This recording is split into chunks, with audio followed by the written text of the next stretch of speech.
জনতা ব্যাংকের হাত ধরে চালু হচ্ছে প্রবাসী কার্ড। প্রথম ধাপে পাচ্ছেন 50,000 নারী কর্মী। রেমিটেন্স বাড়াতে রাখবে বড় ভূমিকা বলছেন বিশেষজ্ঞ। এটা কিন্তু একটা বড় সম্ভাবনার জায়গা যদি আমরা বাধ্যতামূলক করতে পারি যে যেভাবেই হোক সেই কার্ডের মাধ্যমে টাকা পাঠাবে। চলতি অর্থ বছর রপ্তানি লক্ষ্যমাত্রা $63 বিলিয়ন বেড়েছে 15%। সময় মতো রপ্তানি আয় দেশে আনতে ব্যর্থ হলে মিলবে না ইডিএফ ফান্ডের ঋণ। আমন্ত্রণ ব্যবসা বাণিজ্যের অর্থনীতির সর্বশেষ খবর নিয়ে নিউজ 24 এর নিয়মিত আয়োজন পূবালী ব্যাংক পেয়েছে বিজনেস টাইমে। সাথে আছে পিঙ্কি সানোয়ার। এতক্ষণ দেখছিলেন সংবাদ শিরোনাম, এবার বিস্তারিত। প্রবাসীদের বিমানবন্দরে হয়রানি কমানো, ব্যাংকিং সুবিধা দিতে জনতা ব্যাংকের হাত ধরে চালু হতে যাচ্ছে বিশেষ প্রবাসী কার্ড। আগস্টে প্রথম ধাপে 50,000 নারী কর্মীদের শুরু হয়ে চলতি বছরের মধ্যে অন্তত 2 লাখ কর্মীকে এই সেবার আওতায় আনার লক্ষ্য নির্ধারণ করা হয়েছে। বিশেষজ্ঞরা বলছেন বিশ্বজুড়ে আর্থিক লেনদেনের সুযোগ বৈধ পথে রেমিটেন্স বাড়াতে বড় ভূমিকা রাখবে।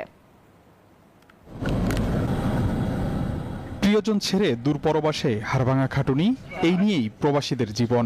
দেশের অর্থনীতির চাকা সচল রাখলেও বিমানবন্দর, ইমিগ্রেশন থেকে শুরু করে পদে পদে নানামুখী হয়রানি আর বঞ্চনার শিকার হতে হয় এই রেমিটেন্স যোদ্ধাদের। এসব ভোগান্তি কমাতে প্রবাসীদের জন্য এবার পুরুষ ও নারী 2 ক্যাটাগরিতে আসছে প্রবাসী কার্ড, যার মাধ্যমে বিমানবন্দরে দীর্ঘ লাইন এড়িয়ে মিলবে অগ্রাধিকার ইমিগ্রেশন ও বিনামূল্যে মিট অ্যান্ড গ্রিট সার্ভিস।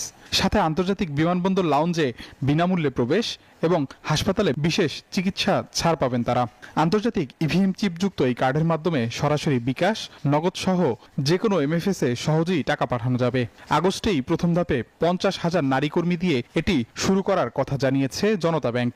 এবছরের মধ্যেই ধাপে ধাপে 2 লাখ কর্মীকে আনা হবে প্রবাসী কার্ডের সেবার আওতায়। প্রাথমিকভাবে এই জর্ডানে যে নারী কর্মীরা যাচ্ছে তাদের মধ্য থেকে হয়তো 500 একটা পাইলট বেসিসে শুরু করা হবে এবং পর্যায়ক্রমে বিশ্বের যে কোনো দেশে যে সমস্ত আমাদের শ্রমিকরা যায় সেই সমস্ত জায়গাগুলো এগুলোতে এক্সটেন্ড করা হবে।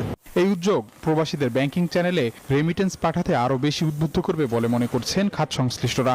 সত্যিকার অর্থে আমরা কিন্তু রেমিটেন্সের সম্পূর্ণ সুফলটা ভোগ করি না, কারণ দেখা যায় যে অনেকেই এই বিভিন্ন জটিলতা, দেরি হয়, সব জায়গায় ব্রাঞ্চ নেই, ছুটি নিয়ে তিনি ব্যাংকে যেতে পারছেন না, তারা সহজ পন্থা ইনফর্মাল সেক্টরকে ব্যবহার করেন এবং সেই টাকাটা দেশে আসে, কিন্তু সেটা কিন্তু দেশের অর্থনীতিতে কোনো যোগ আমরা হতে দেখি না। এটা কিন্তু একটা বড় সম্ভাবনার জায়গা যদি আমরা বাধ্যতামূলক করতে পারি যে যেভাবেই হোক সেই কার্ডের মাধ্যমে টাকা পাঠাবে। রাষ্ট্রায়ত্ত জনতা ব্যাংকে একটি অ্যাকাউন্ট, বৈধ পাসপোর্ট, NID এবং BMET স্মার্ট কার্ড থাকলেই যে কোনো প্রবাসী সহজে সংগ্রহ করতে পারবেন এই কার্ড। আবি আব্দুল্লাহ, নিউজ 24, ঢাকা। চলতি অর্থ বছরের জন্য 63.40 বিলিয়ন মার্কিন ডলারের রপ্তানি লক্ষ্যমাত্রা নির্ধারণ করেছে সরকার। এর মধ্যে পণ্য রপ্তানিতে 55% এবং সেবা খাতে 8% প্রবৃদ্ধির লক্ষ্য ধরা হয়েছে। গত অর্থ বছরে মোট রপ্তানি হয়েছে $55 বিলিয়ন। রোববার সকালে সচিবালয়ে এসব কথা বলেন বাণিজ্য মন্ত্রী আব্দুল মুক্তাদির। এ সময় যুক্তরাষ্ট্রের নতুন শুল্ক আরোপের বিষয়ে বাণিজ্য মন্ত্রী বলেন, নতুন করে কোনো শুল্ক আরোপ করা হয়নি। আগে শুল্ক বাতিল করে 10% শুল্ক নির্ধারণ করা হয়েছে। এতে বাংলাদেশের রপ্তানি বাণিজ্য অর্থনীতিতে বড় কোনো নেতিবাচক প্রভাব পড়বে না বলেও জানান তিনি। মন্ত্রী আরও বলেন, শিল্প খাতে ব্যবসা কমে যাওয়ার অন্যতম কারণ বিদ্যুৎ সংকট, যা কাটিয়ে উঠতে কাজ করছে বর্তমান সরকার। আগামী বছরে যেটা আমাদের রপ্তানির লক্ষ্যমাত্রা, সেটি হচ্ছে পণ্যের ক্ষেত্রেও 15% প্রবৃদ্ধি এবং সেবার ক্ষেত্রেও 15% প্রবৃদ্ধি। যদি আমরা সেটা অর্জন করতে পারি তাহলে রপ্তানির পরিমাণ দাঁড়াবে প্রায় 63.40 বিলিয়ন। রপ্তানি উন্নয়ন তহবিল বা EDF থেকে ঋণ পাওয়ার ক্ষেত্রে নতুন কড়াকড়ি আরোপ করেছে বাংলাদেশ ব্যাংক। নির্ধারিত সময়ে রপ্তানি আয় দেশে আনতে ব্যর্থ রপ্তানিকারকরা আর EDF সুবিধা পাবেন না। বৃহস্পতিবার জারি করা এক প্রজ্ঞাপনে কেন্দ্রীয় ব্যাংক জানায়, আটকে থাকা রপ্তানি আয় দেশে ফিরিয়ে আনলে বা ডিসকাউন্ট কমিটির মাধ্যমে অব্যাহতি পেলে সংশ্লিষ্ট রপ্তানিকারক আবারও EDF সুবিধা পাবেন। একই সঙ্গে EDF সংক্রান্ত সব নির্দেশনা একত্র করে নতুন মাস্টার সার্কুলার জারি করা হয়েছে। এতে ঋণের সুদহার, মেয়াদ, পুনঃ অর্থায়নের সীমা ও পরিচালনাগত বিধান হালনাগাদ করা হয়েছে। নতুন নিয়ম অনুযায়ী ETF ঋণের সুদহার নির্ধারণ হবে 6 মাসের বেঞ্চমার্ক হারের ভিত্তিতে। এক্সপোর্ট প্রসিজ দ্বারা এই ETF এর আউটস্ট্যান্ডিং অ্যাডজাস্ট না হয়, দ্যাট ইজ গ্রাহক যদি নিজ উৎস থেকে নিজস্ব অর্থ থেকে এই ঋণ অ্যাডজাস্ট করে তবে কিন্তু সে আর ইডিএফ ফ্যাসিলিটি পেত না।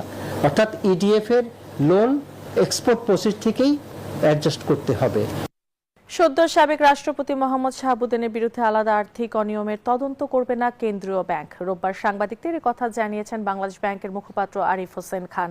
মুখপাত্র বলেন, শাহাবুদ্দিন সাংবিধানিকভাবে রাষ্ট্রের শীর্ষ পদে ছিলেন, আর তাই তার বিরুদ্ধে ব্যক্তিগতভাবে আলাদা কোনো অনুসন্ধান চালাবে না নিয়ন্ত্রক সংস্থা। তবে দেশের আর্থিক খাতের সংস্কারের ব্যাংক ভিত্তিক যে তদন্তগুলো চলছে, সেখানে কারো সংশ্লিষ্টতা পাওয়া গেলে আইন অনুযায়ী সিদ্ধান্ত নেওয়া হবে। উল্লেখ্য, এস আলমের অর্থ পাচারের সাথে জড়িত থাকার অভিযোগ আছে সদ্য বিদায়ী রাষ্ট্রপতি মোহাম্মদ শাহাবুদ্দিনের বিরুদ্ধে।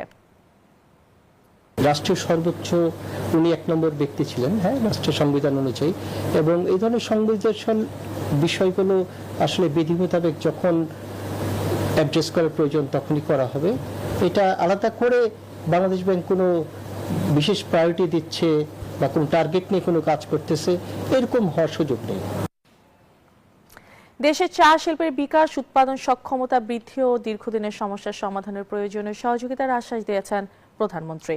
রোববার সচিবালয়ে চা শিল্পের উন্নয়ন নিয়ে আয়োজিত সভায় তিনি এই আশ্বাস দেন। এ সময় সংশ্লিষ্ট মন্ত্রণালয়, বিভাগ ও প্রতিনিধিদের সমন্বয়ে কমিটি গঠনের নির্দেশ দেন প্রধানমন্ত্রী। সরকার প্রধান বলেন, চা শিল্পের বিকাশে সরকার প্রয়োজনীয় নীতিগত, আর্থিক ও প্রাতিষ্ঠানিক সহায়তা দেবে।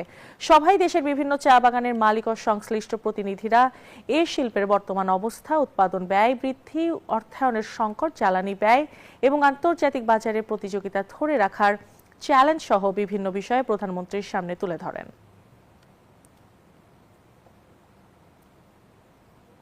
আর এই ছিল পূবালী ব্যাংক পেসে বিজনেস টাইম এখনকার মতো আয়োজন।